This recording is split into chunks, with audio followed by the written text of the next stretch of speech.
Today we are recapping the rest of the AFC West offseason so far, and it's fair to say that the Chiefs may have gotten a little bit worse, but it's also hard to say that the Chargers closed the gap. You are Locked On Chargers, your daily podcast on the Los Angeles Chargers, part of the Locked On Podcast Network, your team every day.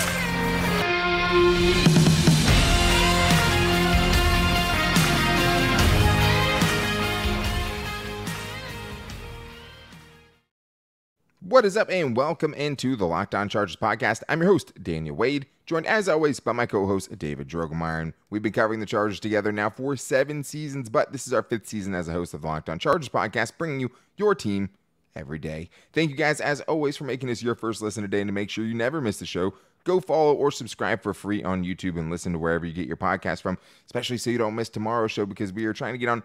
Matt Money Smith should be on the show tomorrow. He is always electric. Very excited about that. But today, we are recapping the offseason so far for the rest of the AFC West. And I think with the Chiefs placing a big bet, on Jawan Taylor, that's going to be a huge part of it. But who do they have in the receiving core? Can they just, seamlessly replace both of their starting tackles they just went and won a Super Bowl with? Well, when you have Tyreek Hill and you lose him and you're, then go win the Super Bowl, it's hard to doubt them. But the Broncos definitely gained some ground in the AFC West with the Sean Payton hiring. They're definitely going for something a little bit different. And it's very interesting to see what the Raiders are doing out in Las Vegas, a.k.a. New England West, right? They're trying to recreate the Patriots in Vegas. We will see how that goes. But it starts, as always, with the juggernaut of the AFC West, who have been not only destroying the rest of the AFC West, but also 5 straight AFC championship games, 2 Super Bowls in the last 5 seasons, have the best quarterback on earth in Patrick Mahomes. Davey, when you look at the offseason, they've had some offseasons where they lose a lot of big guys. And I think if you're looking at who they lost this offseason compared to who they brought in, I think it's fair to wonder if they could have gotten a little bit worse. It's just hard because it's not like you can say, hey, the Chargers gained a lot of ground with their, one free agent signing in Eric Kendricks. Yeah, you look at the list of departures here for the Kansas City Chiefs, and there's definitely some notable names on here, some notable positions. You lose both of your starting tackles, you lose a couple of your wide receivers in your room, you lose a couple of pass rushers on the defensive side of the ball. But the whole problem here is did the Chargers do enough to bridge the gap with the one signing that they made in free agency, which was linebacker Eric Kendricks? I think it's pretty hard to say that, unfortunately. Yeah, and let's talk about what the actual moves were. If you're looking about, what the big moves were for them, it's pretty obvious. They went and signed Jawan Taylor. They've said that they're going to switch him from the right side to the left side. They ended up shipping out Orlando Brown Jr. So that's something where it's like, okay, they obviously feel like he's going to be a better left tackle. Orlando Brown Jr. was a fine left tackle, better as a right tackle, and also for them, they're feeling like they upgraded that position. So, that's a gain, I would say, in that aspect. But then you look at who else they brought in. Charles Omenihu, 2 years, $16 million, 4.5 sacks over the last 2 seasons, had 4.5 last year on a pretty devastating defensive line with the 49ers. Good metrics. He's basically the Frank Clark you would see it as far as, who they were trying to replace. Yeah. Bring in safety Mike Edwards. Drew Tranquill, 1 year, $3 to $5 million. That definitely makes him better. How much will you see the field? Hard to say, right? But just that alone, right? They brought in a linebacker. The Chargers brought in a linebacker. That's kind of a wash right there. But then you look at the losses. Orlando Brown Jr., Andrew Wiley, both their tackles, Juju Smith-Schuster, McCole Hardman. They did bring in John Ross. So, of course, if anyone can reignite the career of John Ross, it's probably Andy Reid. So that sucks. But they lose McCole Hardman, and they lose Juan Thornhill, who I thought was actually pretty good in Kalen Saunders. Yeah, he was a good player. Yeah. I'd say, if you're just looking at addition and subtraction, I'd say they lost more pieces. I think it's interesting, though, because with the Chiefs, you always have to wonder, do any of these losses that they have, right? Even McCole Hardman, speed guy, Juju, was definitely an important piece of their offense down the stretch in the Super Bowl. Do any of them really move the needle? Do any of these make you feel that not that the Chargers just have a chance in the AFC West, but that they're significantly worse from where they started? The Chiefs remind me of a book and kind of a TV show I used to watch when I was a kid talking about animorphs. Okay? Animorphs? The Chiefs are animorphs. They can just completely adjust and conform to whatever their team needs to do, whatever their team needs to be in order to be successful. And I don't see any of their marquee names that are leaving in free agency. You know, they still got one of the best quarterback on earth in Patrick Mahomes. They still got that disgusting weapon of a tight end in Travis Kelce.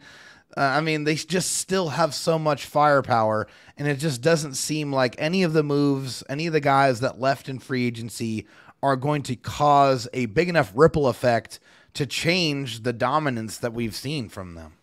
And it's part jealousy, right? Because it's like, sure, you wish that you had the faith in the Chargers as an organization to just lose guys who played significant roles for them, right? Yeah. But just say they're going to figure it out, right? And like the Chargers don't have that. Hey, Eric Bieniemy is leaving. Maybe that's something we're underrating, right? Maybe he was a bigger part of that offensive game planning and all of those things. But it's still the trio of not just Patrick Mahomes, not just Andy Reid, but also a Hall of Fame tight end, one of the best we've ever seen. Maybe the best receiving tight end. I'd still go Gronk. But, you know, or Antonio Gates, obviously. Yeah. He's go. Everyone else will blow that. But, like, you just figure like they're going to figure it out. With that trio, as long as Andy Reid's still there, as long as Patrick Mahomes is still there, as long as Travis Kelce is still there, like, it just doesn't feel like, you know, unless you get significantly better, you're going to close the gap on them when they have those three dudes going. So that's what makes it tough. I think, you know, it's fair to question who they have at receiver, right? But, like, they lost Tyreek Hill and went and won a Super Bowl the next year, right? Now, this is what we were talking about last year when we did the show. Like, hey, they lost Tyreek Hill. The Chargers did all this stuff. Yeah. But for the Chargers at this point, they just have to hope that they're going to, you know, be healthier. Like, they have to hope they just get a better version of what at this point is pretty much the same roster going into the draft, right? Because the thing is the Chiefs also have a ton of draft capital, David, and they've gotten a ton of contributors over the last two draft classes. Yeah, they've been excellent at it, which is another reason to be really, really annoyed because not only did they do well with their early round picks, they did a phenomenal job with their mid and late round picks. Up and down. Their starting running back last year was Isaiah Pacheco, who was a 7th round pick. I mean, that's just the perfect example of what they're able to do. I mean, they are a very, very strong organization with the way they do this. They have a well-oiled machine. And yes, for the Chargers to want to be able to bridge the gap, they are definitely just praying that they can get some better health this season. They need a full season out of Joey Bosa. They need a full season out of Keenan Allen. They have to have these big stars, the guys that they're paying a lot of money to come through and be the guys they are paying them to be in order to have a prayer to compete for the AFC West crown. Yeah, and 10 draft picks this year. It's not like 10. they're not hamstrung for draft picks. They'll be able to keep complimenting who they have, right? They're picking late in every round, so that's good. That is they good. Do have that, but they're also just drafting from a position of strength. Like they feel like they, especially when you can hit on guys consistently later on, you feel like you can really take best player available, and they've just been crushing it. I mean, the amount of contributors that they have from the last two seasons, I think the Chargers have basically like 3 or 4, probably 4 solid contributors from their last two draft classes that contributed for them last year, including Rashawn Slater, who was obviously hurt, but like, they have like 13 dudes that played 300 snaps over the last two draft classes for them last season. They're on a different level, and they're the clear cream of the crop in the AFC West. Could the Chargers trip them up and beat them in a game? Sure. I mean, they've been really close. The Chargers were really, really close last season. You make the argument they should have won both of those games, but until you do it, it shoulda, coulda, woulda. Right? Yeah. And the Chargers horseshoes and hand grenades, Daniel. Sure, and the Chargers also didn't move the needle themselves, right? So we can talk about the Chiefs getting a little bit worse potentially, but like the Chargers didn't do anything in free agency that really moves the needle because they were hamstrung for cap space. But you saw one addition in Eric Kendricks. We haven't seen a John Johnson, right, or maybe some other guys that you can talk yourself into some improvements on the defensive side. The Chargers are really, really relying on the draft to get guys, that could potentially get them closer to the Chiefs. I do think that the Broncos did get themselves a little closer to the Chiefs. How much closer? Well, they have to catch the Chargers first. Did they catch up to the Chargers? Sean Payton is a very, very good start. He's going to change a lot, and they did spend some big money. So we're going to talk about the Broncos offseason so far coming up after this. But I do need to tell you guys about the official betting sponsor of the Locked On Chargers podcast, and that is FanDuel. Grand slams, no hitters, and double plays are back, and there's no better place to get in on the MLB action than FanDuel, America's #1 sportsbook. It's because right now new customers can step up to the plate with a no-sweat first bet up to $1,000. Just go to FanDuel.com/lockedon to sign up, place your first bet, and get up to $1,000 back in bonus bets even when you don't win. Right now, guys, there's so much to bet on baseball. If you want to go football, you still can. We just talked the other day about all the odds Chargers in the AFC West. I wouldn't pick them to go first. I'd feel pretty good about their odds and the Chargers getting second in the AFC West. But you can also go with the Padres, who I think are going to bounce back tonight against the Mets. It's probably never bad to bet on the Dodgers, right? Because they just always have, they're just the Dodgers. But so many things to bet on and a lot of fun prop bets and things like that you can get inside the game with, and as well as the same game parlay, which always sets FanDuel apart from a lot of other places. But don't miss out on your chance to get that no-sweat first bet up to $1,000 when you join FanDuel today. Just go to FanDuel.com/lockedon to sign up. FanDuel, official partner of Major League Baseball. We talked about the Chiefs, and it's still the Chiefs and everybody else in the AFC West. But unfortunately, the Chargers did get, were pretty clearly the second best team last season, even though they tripped up against the Raiders and the Broncos.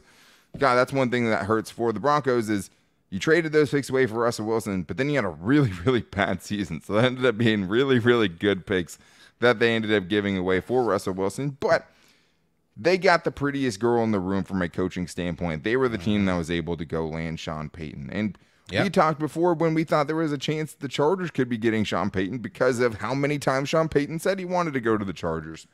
Never really heard anything about him wanting to go to the Broncos, but that's who he ended up with, for better or for worse. And they did a lot, David, in free agency. They spent some big dollars, but it's just hard for me to look at their offseason so far and not just think of adding Sean Payton as easily the biggest thing that they've done.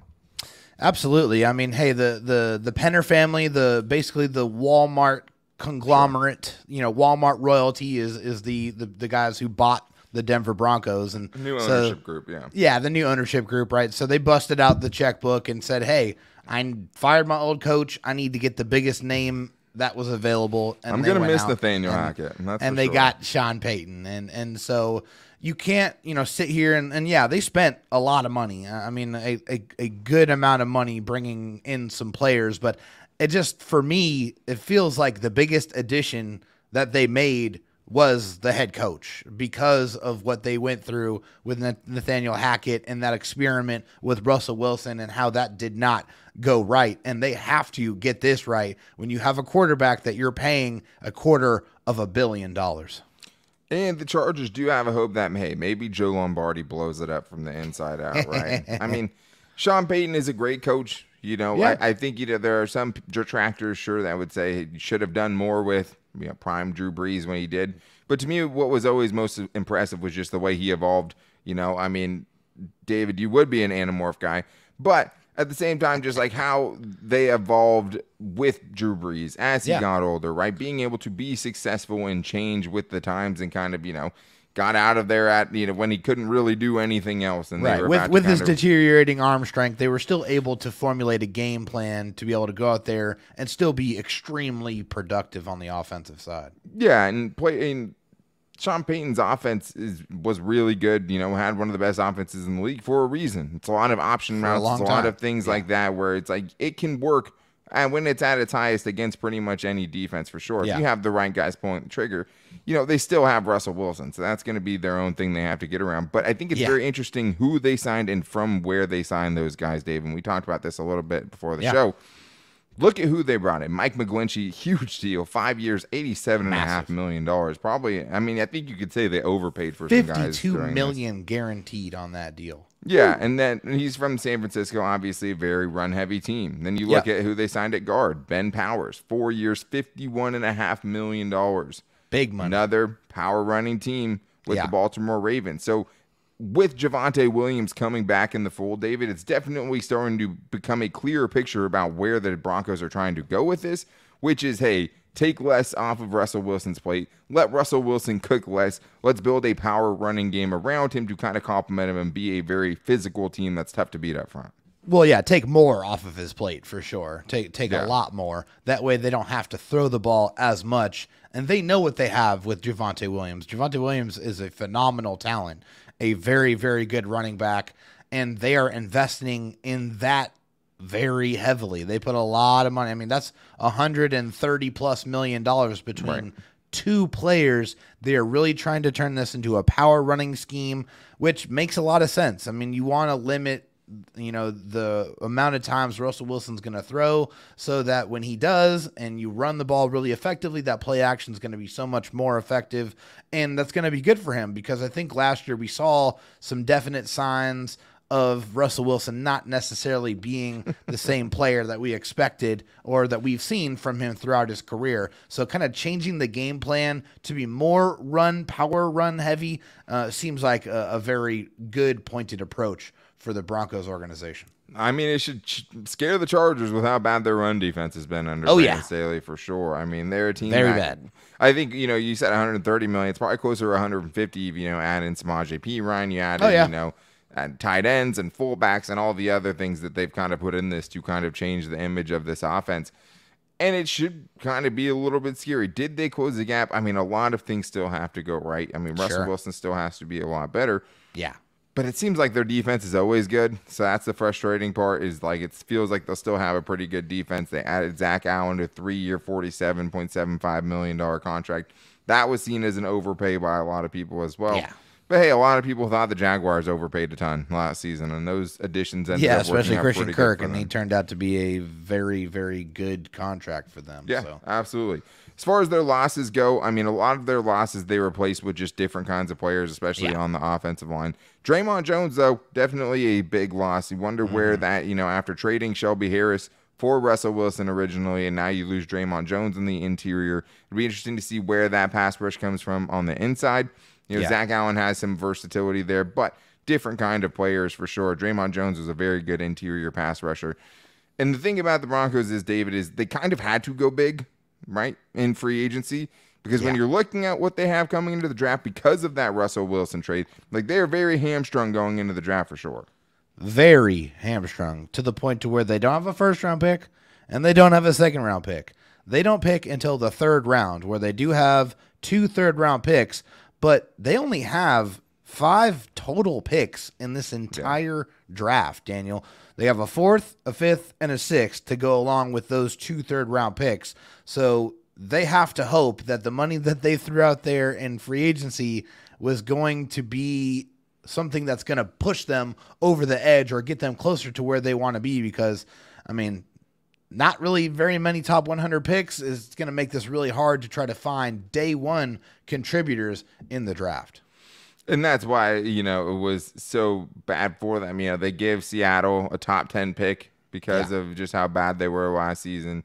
Really good second-round pick they gave up. If Russell Wilson's great, you don't worry about that because quarterback's in the most valuable position. But when it looks like it did last year, it's like, oh, no. Those picks definitely got away from us. Starting to look bad here. Yeah, and hopefully he turns it around, right? Yeah. They don't pick until pick 67. So, that's the first time they're going to be drafting in this upcoming draft. Waiting a long time. They are. At the end of the day, I think the Broncos got better. I think they got a lot different. It's going to be very interesting to see in year one kind of the changes that Sean Payton can make. Yeah. Can they keep what's always been a productive defense together, now that it went from Vic Fangio, then you had Nathaniel Hackett running things last year. Yeah. Obviously on offense. Right. But Elijah Avera was actually a very, very good defensive coordinator, and he didn't stick around. So it'll be interesting to see how the new defensive coordinator comes in. I know he wanted Vic Fangio to come back to Denver, was going to be a thing, or was a package deal with Sean Payton at one point. That didn't work out because he ended up in Miami. But it's going to be interesting. I mean, you can't poo-poo Sean Payton after, we said he would be a good guy to link up with Justin Herbert. Can he salvage Russell Wilson? Can he find a way to build an offense around that? I think it's a tall order. I think a lot of questions still have to be answered, but they look a lot scarier to me than they did last season. I would say that for sure. Yes. So let's get into the Raiders, who don't seem scarier to me, really, than they did last season. The Raiders, a.k.a. the Patriots West, have had a lot of moves. It's hard to know how many of those really move the needle in any direction and if the Raiders are really ready to be anything other but anything other but cellar dwellers, I think, in the AFC West right now. God, I'm going to look really down on the Chargers lose both games to the Raiders this year. But we'll talk about their offseason so far, losing guys like Derek Carr and Darren Waller after this. But I do need to tell you guys that today's episode is also brought to you by Ultimate Football GM. You guys have heard me talk about this mobile gaming app, and if you've ever thought you'd make a good GM, you've got to give this game a try because it's not as easy as you might think to create a dynasty. When you play Ultimate Football GM, you get to control and manage every strategic aspect of building your team and playing through seasons while you're trying to lead your team to glory and try to build a historic dynasty. With Ultimate Football GM, you're responsible for controlling the destiny of your franchise by hiring the right coaches and coordinators, managing all the finances, including negotiating player salaries and terms, and navigating your franchise through free agency, the draft, injuries, player personnel issues, and all the ups and downs of a season. Right now, we will give you a free boost because since you listen to the show, Locked On Chargers listeners get a 100% free boost to their franchise when using the promo code LOCKEDON, all caps, in the game store. That's Locked On in all caps. So make sure to check it out today. To download the game, just visit ultimate-gm.com or look it up on the app stores. That's ultimate-gm.com. It's a super addicting game, guys. Really a lot of fun to play, especially when you're missing football. Ultimate Football GM. Start your dynasty today. Now it's time to talk about the Josh McDaniels-led Raiders. So it's a very interesting offseason so far, David, mostly just because they don't have Jimmy G, or they don't have Derek Carr. They have Jimmy G now. Yeah. So, I think when you're looking at the additions and subtractions, and there's a lot of just moves, right? Hard to say how much those guys are going to move the needle. To me, the biggest part of this here is just, is Jimmy G actually better than Derek Carr, right? Was Derek Carr what was holding the Raiders back? Obviously, we've seen him lose some games against the Chargers. We also saw him lead a lot of game-winning drives and things like that, frustratingly enough, against the Chargers as well. That is the biggest kind of question here, I think, as far as how you grade what they've done so far in free agency. Absolutely. I mean, hey, quarterback, like we said earlier in the show, I mean, that's the most important position on the football field. And they had Derek Carr for a very long time, over a decade. So when you make a change like this and you go to a new, signal caller there on offense, you're really, and not only that, but investing a significant amount of money. We're talking $25 million per season for Jimmy G, who was with Kyle Shanahan pretty much the entirety of his career. And he started off with the Patriots and Josh. Right, that's the most, most of his career, right? But how do we distinguish how good Jimmy G is versus the Kyle Shanahan effect? Yeah. Especially when you look at Brock Purdy, Mr. Irrelevant, literally the last pick of the draft last season, being in the NFC Championship game, very close to the Super Bowl. It's really hard to distinguish, is Jimmy G good or is Kyle Shanahan just that dude as a coach? And Jimmy G made it to multiple NFC Championship games, was a throw away from winning a Super Bowl. So there's a lot you can do with Jimmy G if the right pieces are around him. Do they have that in Las Vegas? Do they have that same kind of structure as Kyle Shanahan and, can protect quarterbacks the way Kyle Shanahan does? I don't think so. Can Josh McDaniels do it?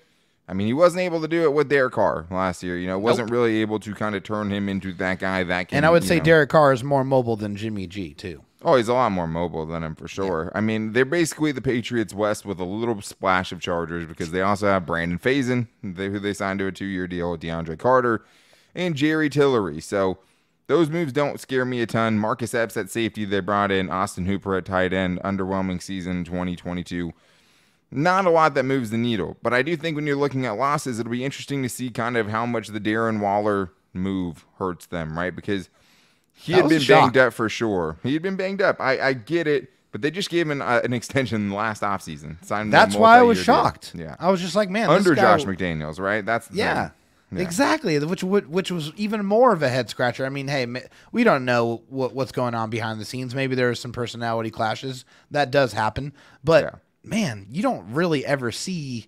I mean, not often see a player of his caliber, of his just obvious talent, getting traded away for not even like a really high, a 3rd round pick. They sold low on him. That's kind of the hard thing too. Like that's what doesn't make sense to me. It's like at one point he was a dominant offensive player, a guy that you top had 3 to game tight end plan. in the league. Yeah, you had to game plan against him. I mean, because he was going to take your lunch money.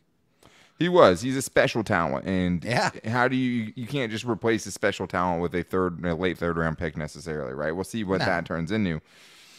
he was banged up. I like the Jacoby Myers, signing. I think he's a good player. I think that gives them a very solid trio if they're healthy of him, Devontae Adams, and Hunter Renfrow, right? Yeah. But they had Hunter Renfrow, Darren Waller, and Devontae Adams last year. Darren Waller banged up, ended up getting shut down the rest of the season last year. Still a special talent, that it can't be seen as a gain to lose someone like Darren Waller. They also lose Denzel Perryman, who obviously we're a little bit biased, but yeah, that still a tackling machine regardless. Yeah. I mean, just a force against the run. If you use him the right way and play to his strengths, he can absolutely be a solid contributor. I don't blame D'Amico Ryans for bringing him in at all. I think it's a great signing for Houston. Yeah. That being said, they're putting a lot of their eggs in the draft basket. Like, if the Raiders are going to get significantly better, it's going to come from the draft. And since they traded guys like Darren Waller, since they've been making a couple of trades and stacking up some assets the last couple of seasons, they have a lot of picks to get it done. A lot of picks, Daniel? Yes. 12 draft picks in this 2023 draft.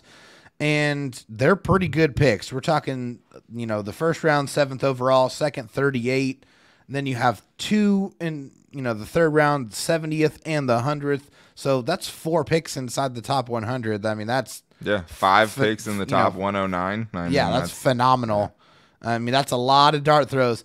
Now, also, you have to take into account that it's the Raiders drafting, and they've been absolutely horrible the last, 10 to 15 years. I mean, it just seems like when you look at their list of drafts throughout the years, it's like, what were you thinking? I mean, I just feel like I was scratching my head just looking at a lot of those picks. Yeah. Now, obviously, that was with different administrations, and, they have a new GM, that they've had for a couple of years now. So we'll see if he can change that fortune. But they have a lot of dart throws to be able to throw at the board to see if they can get some help, and they need it. They need help on both sides. They need help on defense and on that offensive line as well. I mean, there's a lot of holes that they still have to fill.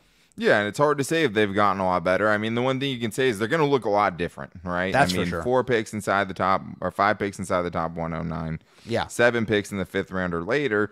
But the defense needs a ton of work. I mean, a lot. That's a weird thing about the Raiders drafting, because they've drafted really good players like Max Crosby later on in the draft, right? Yeah. And you get guys like Nate Hobbs, really unheralded guys that turn out really good. But if you're looking for defensive star power, I mean, you just heard the list. Chandler Jones, I don't think has it like that anymore. Shocking, but I just don't think he is that guy anymore. Max Crosby's great. Nate Hobbs is good.